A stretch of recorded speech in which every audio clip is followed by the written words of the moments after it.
Hey students, welcome to our next step in our discussion of gases as a unit. We're going to look at gas laws. We're going to start by summarizing some of the stuff we've been working with and how they relate to each other, especially over the virtual lab we just did. And they're called gas laws because they are very, very, very predictable, like a scientific law. So predictable, in fact, that we can put mathematical equations to them and ask those equations to predict for us how the gases are going to behave. So you're going to need some note-making materials and a calculator today. And let's take a look at our first ones to connect. Our first ones to connect, let's connect pressure and volume. So you should know pressure and volume's relationship. If one goes up, the other goes down. That makes it inverse. Now on the AP exam, they could ask you to either pick out a graph or to draw a graph of what it would mean that they're inverse related. So be sure you note it's not a straight line down. It's going to be a curved line down. Okay, not a straight line down. It's going to have a curve to it because that is mathematically correct for an inverse relationship. So you need to be sure you understand that, can pick that out. The formula for pressure and volume, when it's just those alone that we want to relate, is P1 V1 equals P2. Oh, that's supposed to be a V2. Let's go with the V there. P1 V1 equals P2 V2. And we thank Mr. Boyle for his experiments that show this to be mathematically correct, so we call it Boyle's Law in his honor. Let's do an example together. Now let's say I have a gas in a container, and I put enough gas in this container that my pressure is 1.30 atmospheres, and my container, I don't know, let's give it a volume of 500 milliliters, okay? And I want to know what would be the new pressure if I was Superman. Well, that's supposed to be a 1 there, I'm sorry. What would be the pressure of the container if I was Superman and I could squish that container down to 325 milliliters from what it used to be? So that's our data that we're given in the problem, and we're going to do an example calculation. And before we begin, students always ask, do I need my volume in liters? Well, the answer is not necessarily. The labels have to match, okay? This is the key here. Be sure the labels match. If one's liters and the other's milliliters, you can't do that. But both in milliliters, great. Both in liters, great. Both in kiloliters, great. They just need to match. Because also I'm going to use the label to tell me the pressures. If I had two pressures, they would need to match. Here I know that my X will be measured in atmospheres because that's what's going to match. So be certain that your labels match. Even when we get to the ideal gas law where you have to use the volume in liters, it is so that it matches. And I'll get there and show you. Okay, so P1 V1 equals P2 V2. I have 1.30 ATMs times 500 milliliters. And that had 3 sig digs. That has 4 sig digs, just a reminder.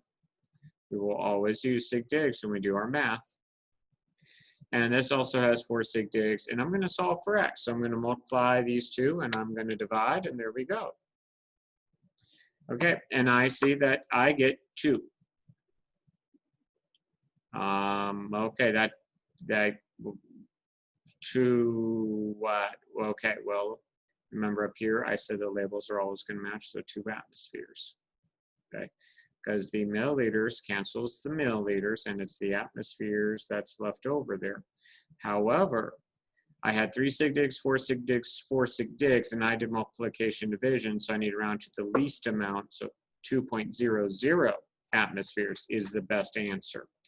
Now on the AP exam, all the time in the free response, we got to watch out for those X's. As a grader, we're not often going to give credit for X equals something if it doesn't seem like you really understood what X represented. So take the doubt out of our minds and just tell us plainly X, which in this case is P2, is 200 atmospheres, or 2.00 atmospheres. So that is a great answer there.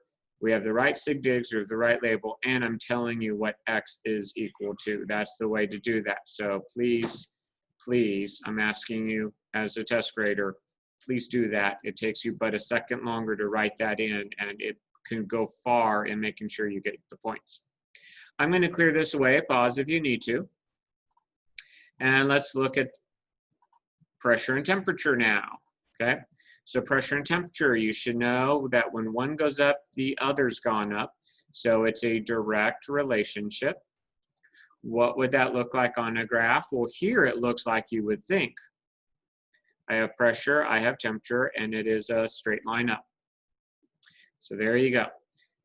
But be careful, because I said inverse, mathematically, inverses always give that little curve to the downward line. So be very, very, very careful about that, please, please, please. The formula, now notice how the formula is different this time. P1 over T1 equals P2 over T2. Inverse previously had the variables next to each other. Direct has one over the other. That is mathematically true there. It will always be that way. If it's direct, you know to put them above each other. If it's inverse, you know, put them next to each other. It's the way math works. Okay, so this was proven by Mr. Gay-Lussac, and as I cannot speak French, I am probably horribly pronouncing his name, but it's okay, he's dead. He can't hate me or anything for missaying it. But Gay-Lussac's law is this P1 over T1 equals P2 over T2. And let's do an example, and this example I'm going to do, I'm actually going to solve for T1, because students all the time are like asked to solve for something in the denominator. I don't know why I have a line there, I'm sorry. And they're like, I don't know, they panic and they freeze up. And they're like, I can't do that. Well, it changes nothing.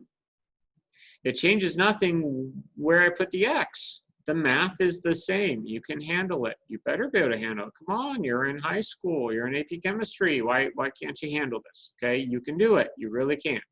This is still like pre-middle school algebra stuff going on. You can handle it. Okay, let's say I had a pressure of 780 millimeters of mercury. And maybe in the balloon or something. And my temperature, I don't know what temperature I started at.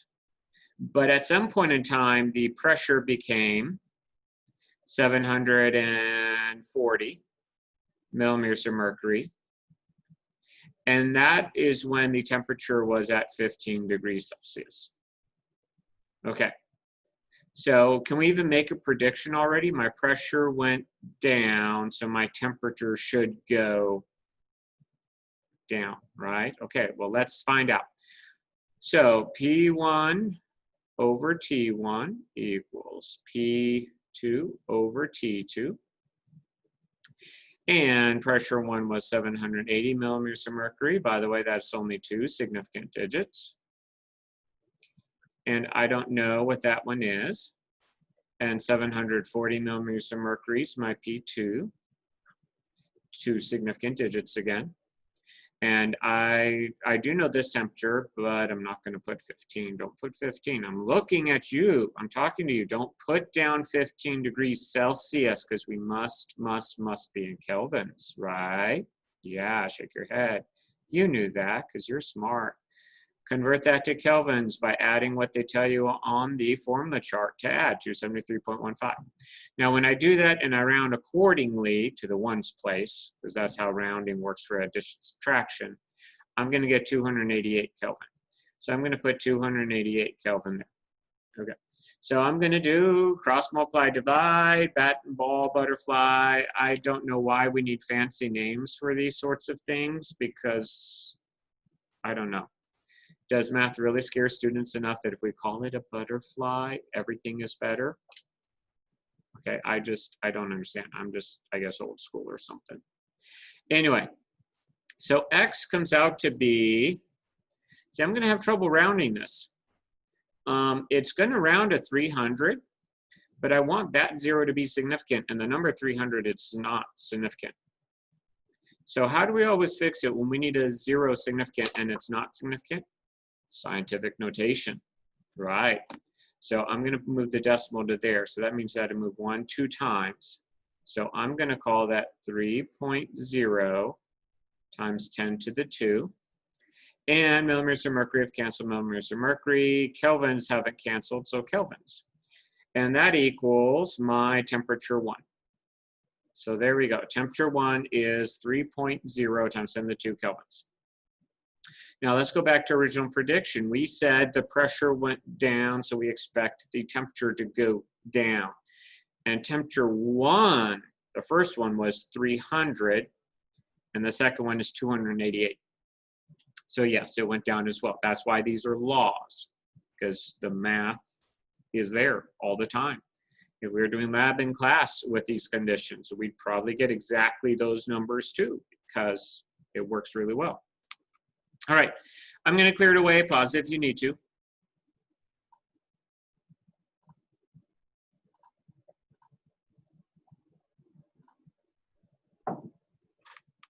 Let's do volume and temperature. How are they related? Right, they're direct as well. Okay, and let me pick a color here, and we're going, what would that look like? Well, we said they are direct, so this should be easy. There you go. Straight line up, diagonally, straight line up. Okay. The formula, well, they're direct, so I expect one over the other. So it's going to be volume over temperature equals volume over temperature. Okay, so V1 over T1 equals V2 over T2. As the volume goes up, temperature goes up. As the volume goes down, temperature goes down. This is Charles' law, because Mr. Charles, I think I actually do put an S in there. I'm not an English teacher, so oh well. But Charles, this is his law, because Mr. Charles is the guy who did experiments and showed that this works. Okay? So we're talking volume, we're talking temperature, so we could be talking about like the size of a balloon, something that can increase or decrease in volume, like a balloon. Okay, so I have a volume 1, a temperature 1. I'm going to need a volume 2 and a temperature 2. And let's see, let's say we start at, I don't know, it's hard to come up with numbers just off the top of your head that are like reasonable, right? Let's go 750 torr. And let's make X be our temperature 2 this time. Let's do that. So my starting temperature, let's say it's just in the classroom. Okay, now that's not standard temperature. Standard temperature is 0 degrees Celsius. So 25 degrees Celsius is considered room temperature. We're going to do that. Okay, so volume 2, no, yes, wow. I put a pressure when I'm in a volume, my bad. We're going to go 750 milliliters. There we go. So I have a container, a balloon maybe, that has a volume of 750 milliliters at room temperature. What would have happened, what should have happened to the temperature, what had to have happened to the temperature if it's now 825 milliliters? Okay, so there we go. And if you're yelling at the screen telling me I used a pressure unit on a volume, then good job. I'm sorry about that. There we go. Formula, V1 over T1 equals V2 over T2. Plug in my number, 750 milliliters. That has 2 significant digits. Oh, I gotta add, don't I? Yes, I do. Gotta add there. So this is 298 Kelvin. That's a number often used on the AP exam, so you don't even memorize it, just be like, why is that number familiar? Oh yeah, they use it a lot because it's room temperature in kelvins. And then it got up to 825 milliliters. Now that's 3 sig digs, and that's 3 sig digs, and that's 2 sig digs. So far I'm going to go 2 sig digs. That's what's going to happen. And there's my X. So I'm going to do my cross multiply and divide.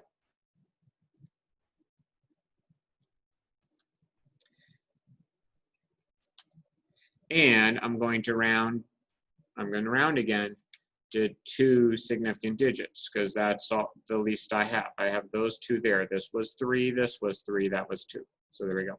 So x, which by the way, x is T2, good to say on the AP exam. This rounds very nicely to 330. 330 watts. Milliliters, cancel milliliters, so it's got to be kelvins. Now let's check our relationship. The volume went up, so I expect the temperature has gone up. The volume went up 750 to 825. So did the temperature go up 298 to 330?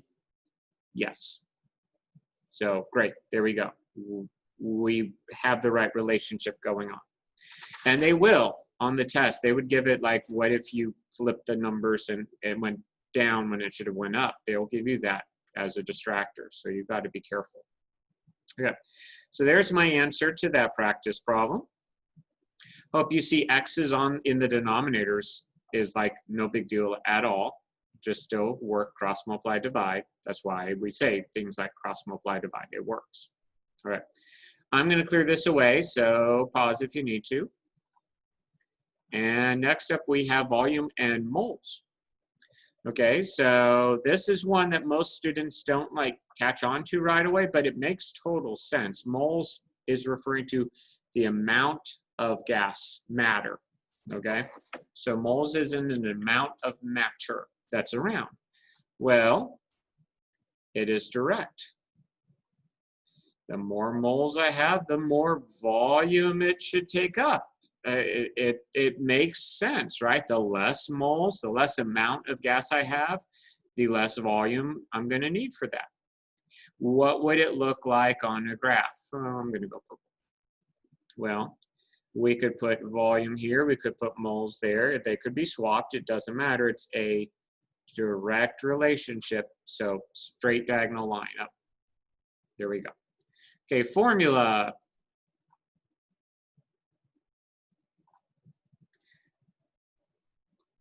N1 over V1 equals N2 over V2. Okay, so moles is N, and V is volume, and there we go. Okay, this is Avogadro's law. Avogadro's law. So Mr. Avogadro, who helped us come up with the idea of the mole, this is his law. This is the math that he spent his life working on. Moles and volumes. He didn't call it moles, we did that later, and we called it Avogadro's number in honor of him. But this is what he spent a lot of his life working on, is amounts of matter and the volumes they take up. So let's do an example. So let's say, it's kind of funny to watch my son blow up a balloon, because he'll put it in his mouth and go, and it blows up just a little bit. Right? Like, it's always easy, that first like puff of air, to blow it up. So let's say he is able, in that little puff of air, he's able to put, let's call it 0.300 moles of gas in the balloon. And at that point in time, it has a volume of, I'm going to work in liters just to do something different. Okay? So 0.250 liters. Okay, I'm just kind of picking numbers that would be about. So for a big 12-inch balloon, he's tried with his tiny little lungs to blow up a balloon, and that's as much as he got it to blow up. Then he pinches the balloon and hands it to me so I can actually blow it up to the full size. So I end up putting enough moles of gas, of air into it, that I'm at, let's say, 2.175 moles. And I want to know how big is the new volume going to be in liters. So there we go. So let's give this a try. So I have my moles and volume equals moles and volume. 0.300, which is 3 significant digits, divided by 0.250, which is 3 significant digits, equals 2.175 moles, which is 4 significant digits, and some unknown amounts. And moles, of course, are going to cancel, so that's an unknown amount of volume of liters going on there. Okay, so cross multiply divide time.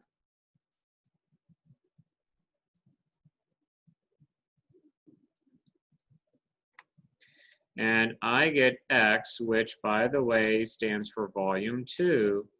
I get, and let's see, 334, so I'm going to go with 3, 1.81 liters, because moles have canceled, so I've got liters left. So there's my answer right there.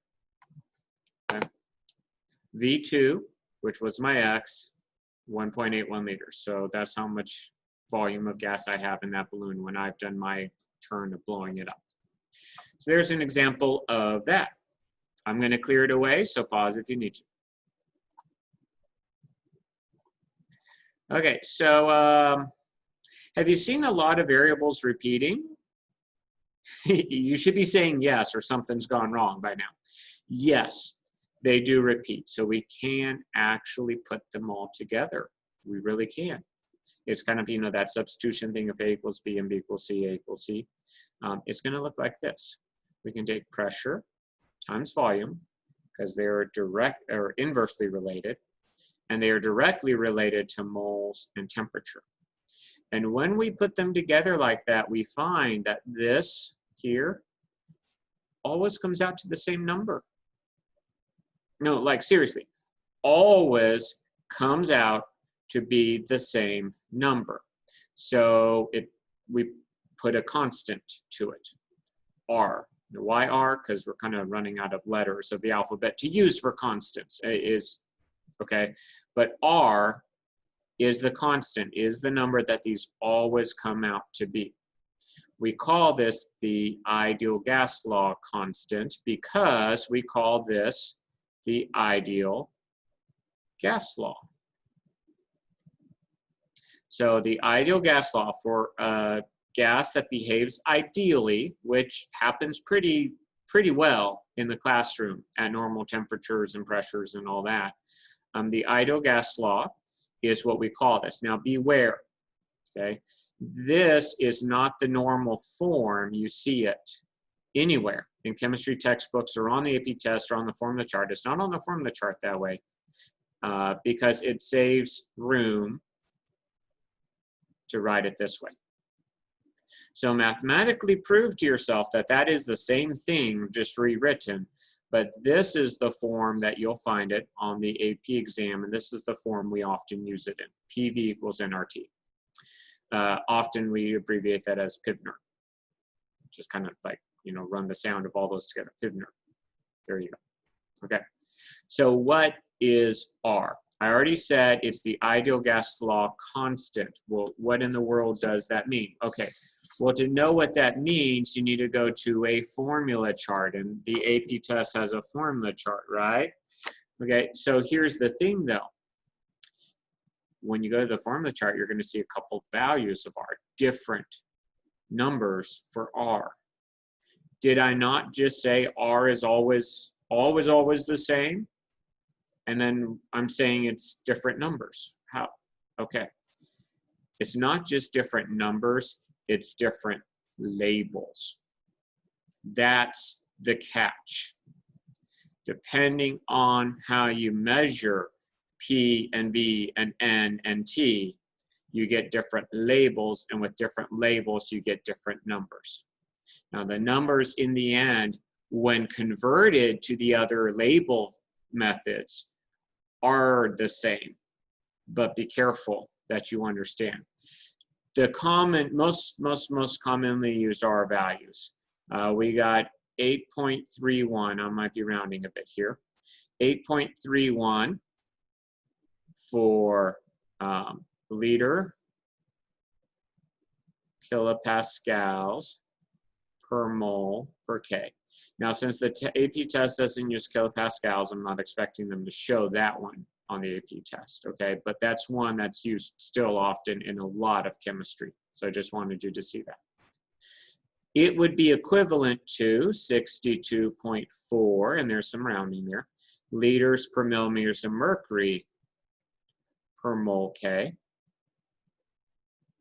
Okay, that's moles times kelvins. That's what's trying to be shown there in liters times millimeters of mercury. And that's equivalent to 0.0821 liters times atmospheres per mole per Kelvin. Okay, so really these are the ones on the AP test I'm expecting that you'll need if you need a number at all. Okay. Again, these numbers would be the same if you convert. What is the converting? Well, moles is moles, kelvins, kelvins, even liters, liters. So the conversion is the difference between atmospheres and millimeters of mercury. So you've got to pick the correct number for R based on what the things in your given problem are labeled in. But you must have volume in liters for any of our R's to work. So be certain you do that.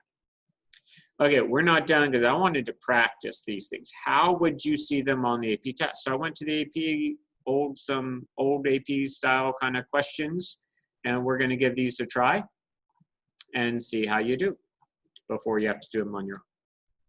Okay, I'm going to get a red pen so I can do some annotating here. There we go. A 200 milliliter sealed glass vial. I heard milliliters, that sounds like a volume. I don't know if I need that or not, but that's what I got. Contains a 1 gram sample, that's a mass, of CH3Cl. Stored in a freezer at 233 Kelvin, that's definitely a temperature. Calculate the pressure, so I'm looking for P in the vial at 298 Kelvin. So that's another temperature, assuming all the CH3Cl vaporizes. Okay. So I am looking for pressure at 298, and I do know a volume, and I know a mass. And I have 2 temperatures, but the temperatures really, this first temperature just doesn't necessarily mean anything. Okay, that's what I've determined. I don't need to know that it's stored in a freezer because I'm asked for the pressure when it's at room temperature of 298 Kelvin. So what am I going to do? I'm going to do Pivner. I'm going to do P equals PV equals nRT. But look, I got a V. I'm looking for P. I have a T. R is always R. We look that up. I don't have an N. I don't have a moles. But I have a mass. So 1.00 grams of CH3Cl. Okay, see, I would need to go to the periodic table, and I would need to find a mass for this. So 1 carbon, 3 hydrogens, and 1 chlorine, and I don't want to round too much. Okay, so this would be a case just to spend less time trying to decide where to round than just copying all the numbers off the periodic table. Straight off the periodic table, I'm not rounding yet. 50.488 grams for a mole. So now 1 divided by that, and I get N is 0.01, what's everything else in? 3 sig digs. And I started with 3 sig digs there. So I'm going to go to 3 sig digs. 0.0198 moles. So there we go. Now let's see if I can plug and get an answer. Pressure is what I'm looking for, so that's X. Volume was 2.00 milliliters. Oh, I can't use volume in milliliters. Now, how do I know I can't use volume in milliliters? Check this out in just a minute. I'll prove it to you. 198 moles. Okay, we're in, we're not given the pressure, so we can use any pressure one. We could use any R. Based on what we get for R, we would get a different numeric answer because whether it's in millimeters of mercury or it's in atmospheres. And that's okay. We would look for either answer on the AP exam. It's okay. But you're showing this work too. So I'm just going to put down 0.0821 liter atmospheres moles K. And that's going to be times my temperature is 298. Now check this out. Okay, if I had not caught earlier that I needed liters, now's my time to check that I got liters, because look at what's going to happen.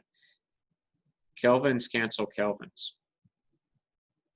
Moles cancel moles. But milliliters does not cancel liters. That's how I know for a fact I must have it in liters. Okay, let's fix that. And you could do this on the AP test. We're okay with this. You just go like, no. 0.00200 liters. There we go. Now I'm in liters.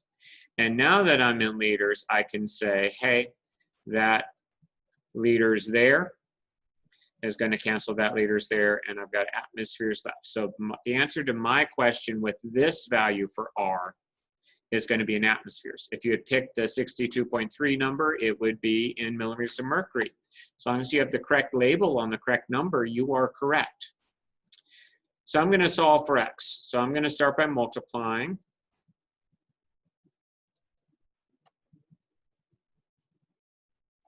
And then I'm going to divide by a point. Be careful here, there's a lot of zeros. 0.002, that's 2 milliliters. Okay, turn into liters.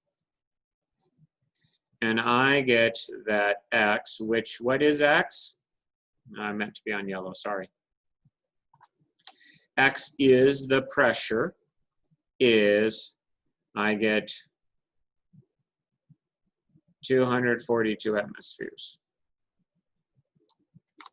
Now that is a lot of atmospheres. So I'm going to check my work real fast to make sure that I didn't like miss a zero somewhere. 1 divided about 50 is about 0.02, okay? R, did I miss the zero in my R? 0.0821, nope, I did not miss a zero in my R. My kelvins is my kelvins, they gave that to me. And 2 divided by 1,000 is 0.002. Okay, so I've done the work correctly. It is an extreme amount of pressure there, because remember, normal atmospheric pressure is a 1. So that's an extreme amount of pressure. Now that probably tells us the answer to II, doesn't it? Why should you not just leave this sealed glass vial? Okay, don't write this on the test. Please write in a complete sentence and be very eloquent. It's going to go boom. You freeze it at 1 atmosphere and you let it warm up to 298, and suddenly it's that glass vial is trying to contain 242 times atmospheric pressure. There is no way that's going to happen. It's going to go boom. It's going to shoot glass all over the place. Bad stuff. Okay, so what would I say in letter II? I would very eloquently say it is unsafe because the pressure would build to an enormous amount that would break the vial. There we go. What would have made it safe? To loosen the lid on the vial and let it not be a sealed glass vial. Let that extra pressure out. Okay, so that's an example of how the ideal gas could work on the AP exam. I'm going to clear it away. We've got some more examples, so stick around. Don't go away. Okay, well, it helps if I can click on the next thing. There we go. Here's another like AP exam style kind of question thing. 10-gram sample of CS2 is put into an evacuated 5-liter rigid container. The container is sealed and heated to kelvins, at which time it's all vaporized. What's the pressure of the container once all, okay. This sounds very similar, doesn't it? They don't get super creative with the amount of the questions they ask on the AP exam with the ideal gas law. It's not something they get creative with on the free response anyway. But anyway, let's stop the talk and just get to the work. So I'm looking for pressure. So the pressure is X. What about the volume? The volume, we're told, 5-liter rigid. Okay, what does rigid mean? It means to us in AP chemistry, rigid means the volume of the container will not change. It is going to stay 5 forever. Thank you. Okay. Moles. I don't know moles. I know I have a 10-gram sample, there's a 0 there, of CS2. Okay, I'll squeeze in a 0 there. It's going to bug me if I don't at least squeeze it in. 10.0 grams of CS2. And I'm going to go to the periodic table. And I'm not even going to right now bother like where should I round. It's not worth the effort. I'm just going to take all these numbers off the periodic table. 1 carbon, 2 sulfurs. Okay, and I'm not even going to round yet. I'm going to just put it all down. And then 10 divided by that number. And the moles is 1, 3, and now I'm going to look. I started with 3 sig digs because 10.0 is 3 sig digs. So I'm going to end with 0.131 moles. So I know my P, I'm looking for the P, I know my V, I know my N, I need a T. What's the temperature? Temperature is going to be, oh, they told me 325 Kelvin. So see how they always are going to tell you until you have exactly what you need. They might even give you more than you need. Be careful. But I promise you, they will always give you what you need. So X for pressure times the volume of 5 liters. Woohoo, it's in liters. I'm okay. Moles is 0.131. Okay, and so last time I used the 0.0821 number, so this time let me use the other one. I mean, like, it really doesn't matter which one you use. Again, the correct number with the correct label is what will get you points. So 62.4 liters per millimeter mercury, or torr, per mole Kelvin. Okay, and then the temperature is 325 kelvins. So X, which is going to be pressure, is, keep my pen from rolling there, 0.131 times 62.4 times 325 divided by 5, and the 5 is only 2 sig digs, so I got to round this to 2 sig digs. So I've got 530 watts? Millimeters of mercury. That's my pressure. 530 millimeters. So about 2/3 atmospheric pressure in that container, which is okay because it said it was evacuated, meaning there was nothing. It was a vacuum. There was nothing in that container to start with. So it doesn't have to, it's not like I'm trying to start at atmospheric pressure and then add gas into it. I'm starting at 0 pressure and I'm just adding some stuff to it. So I can be below atmospheric pressure in that case. So there we go. There's another example. Got some more coming up. Don't go away. But I'm going to clear this away.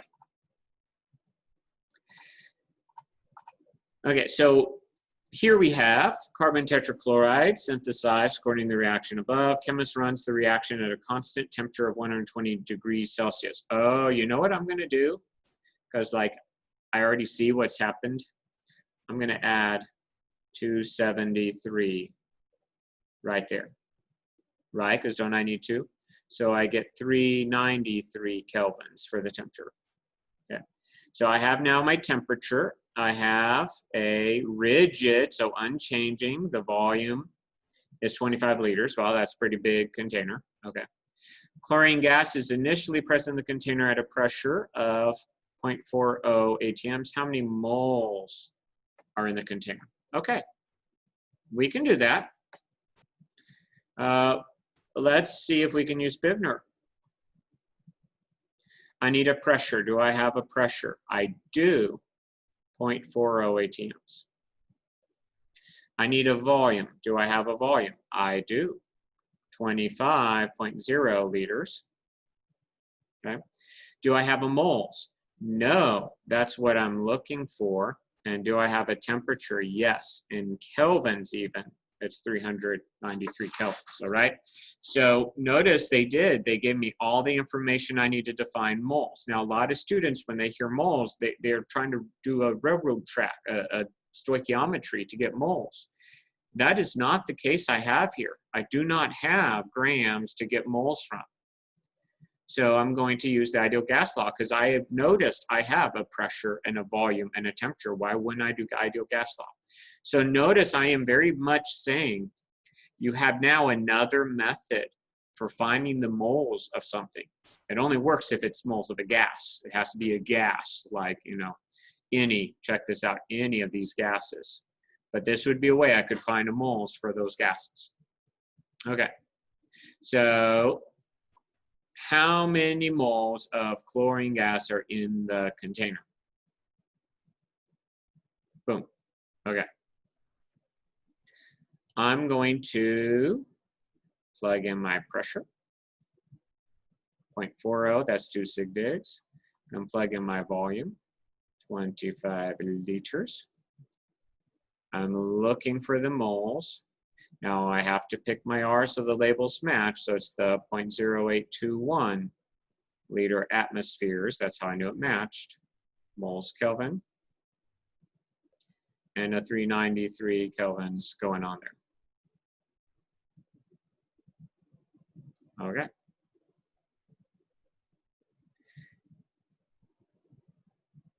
Time to multiply, divide.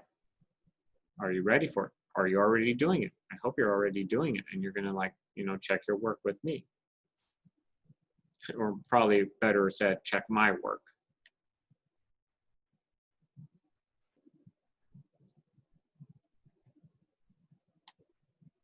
So N, which is moles, we do know that abbreviation on the test. If you put in X, then tell me what X is.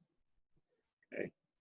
3, oh, how many sig digs? 2, 3, 3, 3. I'm going to go with 2.31 moles of CO2. Okay. Now, do I need any stoichiometry to do that? No, because they're telling me I'm at these starting conditions. Like no reaction has run yet. They just want to know before anything happens, how many moles do I have?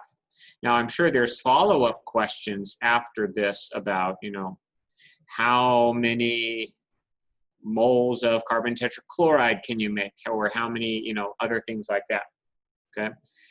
But we were given the information we needed to find the original amount of moles of chlorine, and that's all that was asked for. So we're good to go there. Okay. Still have more examples coming up. Don't go away. I'm going to clear it.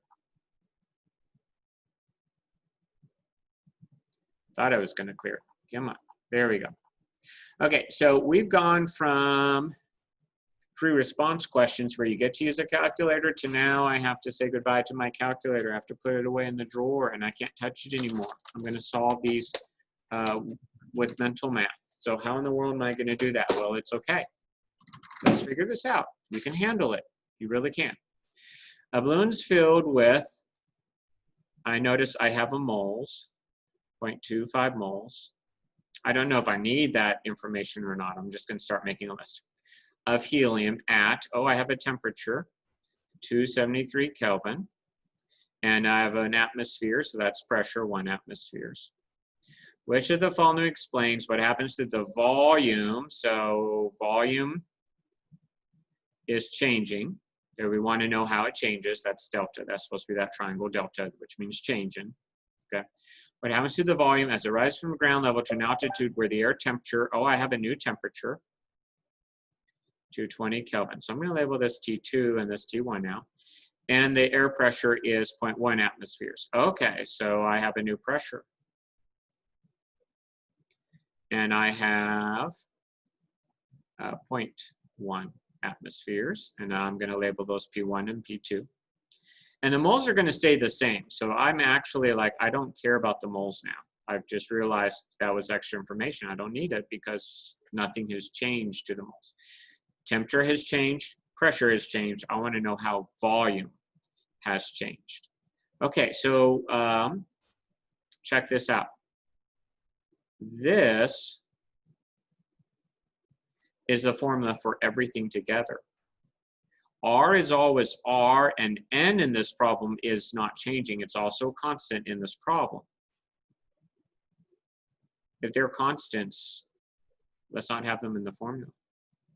And now let's group.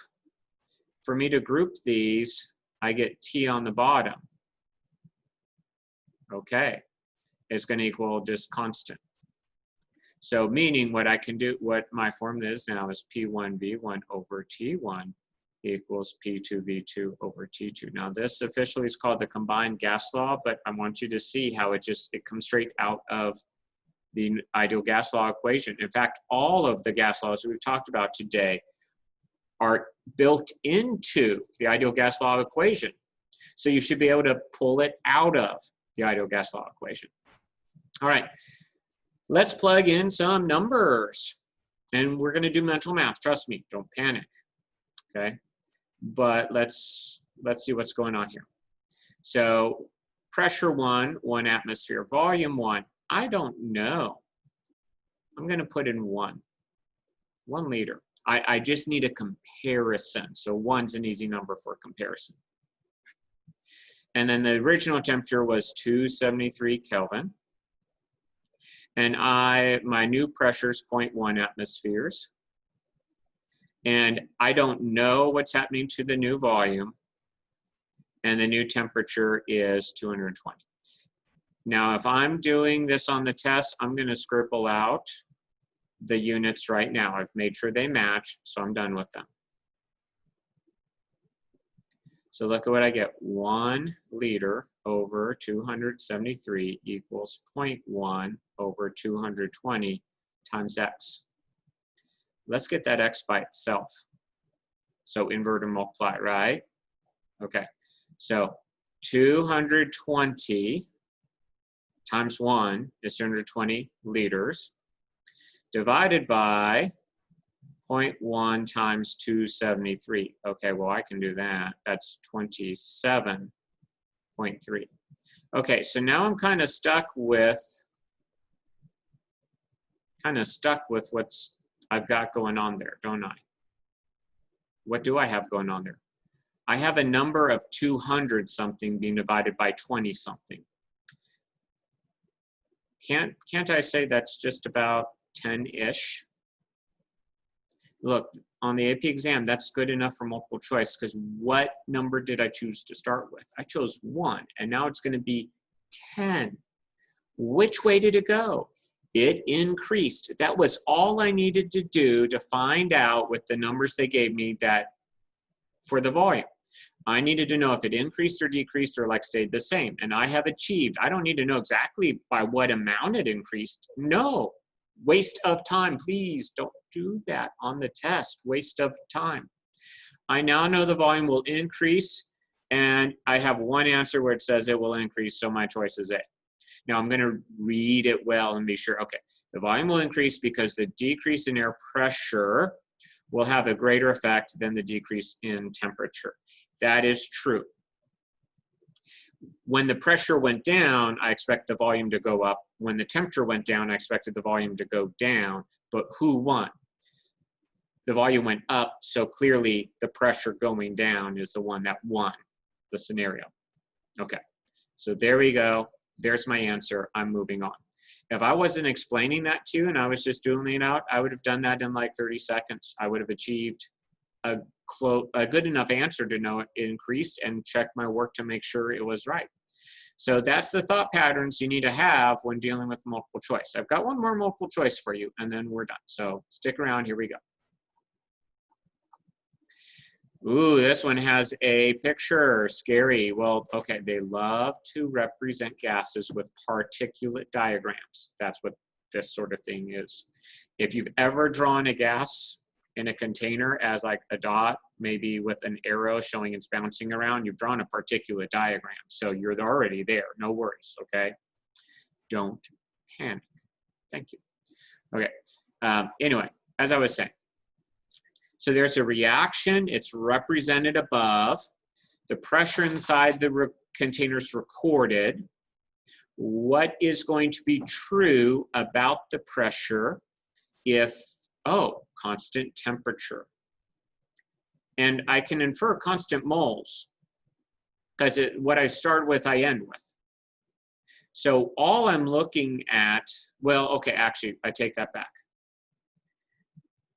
They're rearranging, so the moles actually will change. So let me backtrack on that. I'm sorry, not constant moles. The moles will change.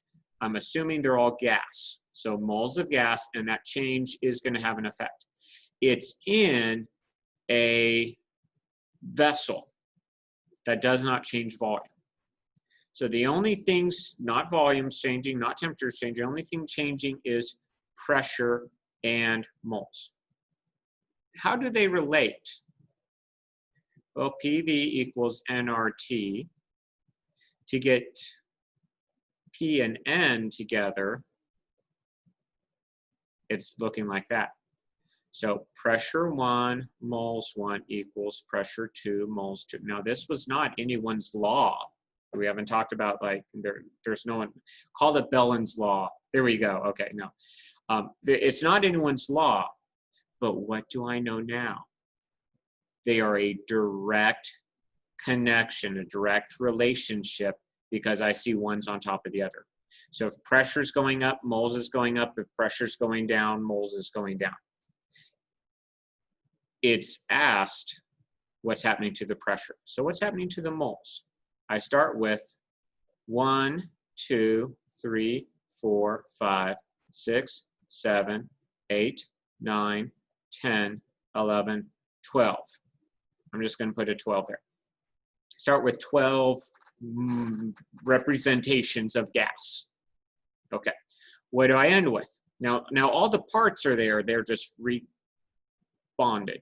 Okay, difference in bonding. But notice 1, 2, 3, 4, 5, 6, 7, 8. I only have 8 representations of gas. So in other words, the moles has decreased, and we just realized it's a direct relationship. So if the moles have decreased, the pressure will, oh yeah, decrease. Oh, well, look, they knew we would know this, so they're trying to be tricky, aren't they? Ha, ha, ha on them. That's okay. We'll figure this out. I can get rid of A, and I can get rid of D. It's got to be one of these decreases. Let's read them. The pressure will decrease because there are fewer molecules of products than reactants. True dat. But let's read the other one just in case. The pressure will decrease because the product molecules have a lower average speed than the reactant molecules. Whoa, whoa, whoa, lower average speed, that would mean a change in temperature. And you told me constant temperature. No, not gonna do it. So there we go, there's my answer. I would circle B and I'd move on. Once I realized how they're connected and I use the pictures, like they really will at times ask you to count things in the pictures to know what's going on. Once I did that, I knew my answer.